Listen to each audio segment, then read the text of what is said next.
ಶೃಂಗೇರಿ ಕ್ಷೇತ್ರ ವಿಧಾನಸಭಾ ಚುನಾವಣೆಯ ಅಂಚೆ ಮತಗಳ ಮರು ಎಣಿಕೆಗೆ ಹೈಕೋರ್ಟ್ ಮಹತ್ವದ ಆದೇಶ.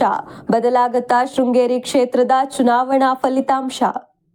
ಕಾಫಿನಾಡಿನ ಹೈವೋಲ್ಟೇಜ್ ಕ್ಷೇತ್ರಗಳಲ್ಲಿ ಒಂದಾದ ಶೃಂಗೇರಿ ವಿಧಾನಸಭಾ ಕ್ಷೇತ್ರದ ಚುನಾವಣಾ ಫಲಿತಾಂಶಕ್ಕೆ ಸಂಬಂಧಿಸಿದಂತೆ ಈಗ ದೊಡ್ಡ ತಿರುವು ಲಭಿಸಿದೆ.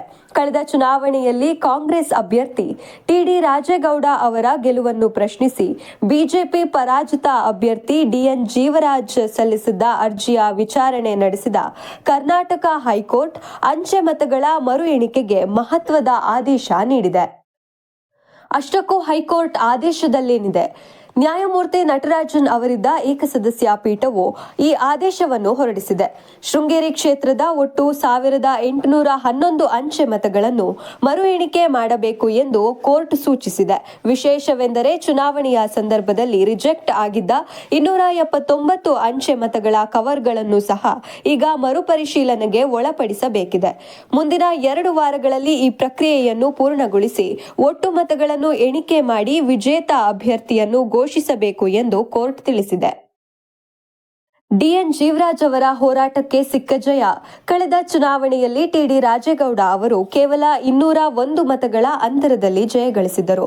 ಈ ಸಂದರ್ಭದಲ್ಲಿ 279 ಅಂಚೆ ಮತಗಳನ್ನು ಚುನಾವಣಾಧಿಕಾರಿಗಳು ತಾಂತ್ರಿಕ ಕಾರಣ ನೀಡಿ ತಿರಸ್ಕರಿಸಿದ್ದರು. ನಾನು ಗೆಲ್ಲುವ ಎಲ್ಲ ಸಾಧ್ಯತೆಗಳಿದ್ದರೂ ಅಂಚೆ ಮತಗಳ ಎಣಿಕೆಯಲ್ಲಿ ಅಕ್ರಮ ನಡೆದಿದೆ ಎಂದು ಆರೋಪಿಸಿ ಡಿಎನ್ ಜೀವರಾಜ್ ನ್ಯಾಯಾಲಯದ ಮೊರೆ ಹೋಗಿದ್ದರು. ಅಷ್ಟಕ್ಕೂ ಫಲಿತಾಂಶದ ದಿನ ನಡೆದಿದ್ದೇನು, ಜೀವರಾಜ್ ಹೇಳಿದ್ದೇನು?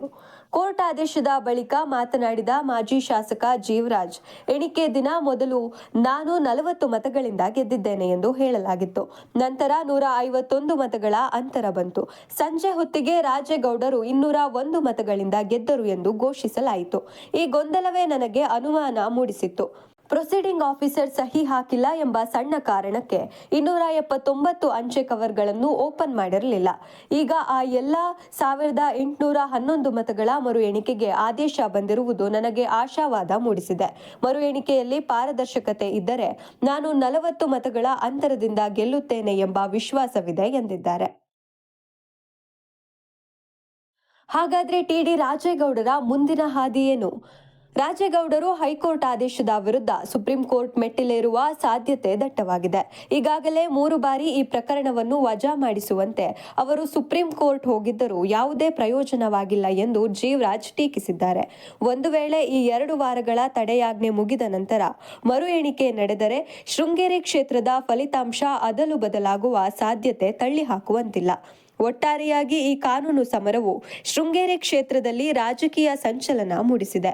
ಅಂಚೆ ಮತಗಳ ಎಣಿಕೆಯಲ್ಲಿ ಯಾರಿಗೆ ಅದೃಷ್ಟ ಒಲಿಯಲಿದೆ ಎಂಬುದು ಈಗ ಕುತೂಹಲದ ವಿಷಯವಾಗಿದೆ.